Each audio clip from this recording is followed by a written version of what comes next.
4 H 10 এটাই তো নাকি? তাহলে কার্বন সংখ্যা 4টা আছে, 1 2 3 এই 4।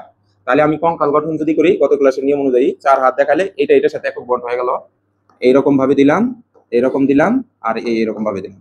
তাহলে প্রতিটা কার্বনের হাত এখানে 4টা। কয়টা? 4টা। 1 2 3 4 1 2 3 4 1 2 3 4 1 2 3 4। এখানে এই হাত দুটো ব্যবহার হয়ে গেছে, এই দুটো ব্যবহার হয়েছে, এখানে ব্যবহার হয়েছে। আর যেগুলা ফাঁকা আছে ওইগুলার মধ্যে কি ঢুকানো লাগবে? হাইড্রোজেন। এর জন্য এই যে জায়গায় লিখছে স্টেপ 2 তে লিখছে তারপর কার্বনের বাকি হাতগুলো এইচ দ্বারা পূরণ করো। তো এখন বাকি হাতের মধ্যে এইচ বসাবা, কি বসাবা? এইচ। তাহলে স্টেপ 2 অনুযায়ী আমি এই যে হাতের মধ্যে এইচ দিলাম।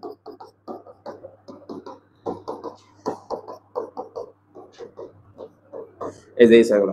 এটাই হলো তোমার হচ্ছে বিউটেনের একটা স্ট্রাকচার বা গাঠনিক সংকেত। এখন এটাকে কিসে আনা লাগবে? চেইন।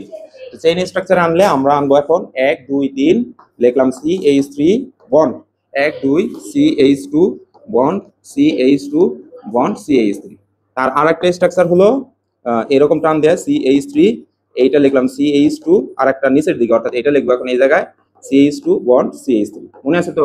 আর লাস্ট স্ট্রাকচার হলো এটার জন্য একটা লাঠি, এটার জন্য একটা স্টিক, আর এটার জন্য একটা স্টিক। আমরা জানি প্রতি কোণার মধ্যে একটা করে কি থাকে? কার্বন থাকে। প্রতি কোণায় কি থাকে?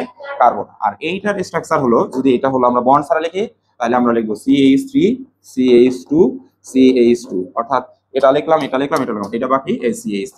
এখন গণনার সময় এইভাবে গণনা করতে হবে। হাইড্রোজেনের 3 হাতে 3টা হাইড্রোজেন আছে, আর একটা হাতে এই কার্বনের সাথে আছে, তাই না? অর্থাৎ এই যে হাতটা কার্বন টু কার্বন। বুঝতে পারছি? এটা মনে রাখবা, মনে থাকবে না? আচ্ছা।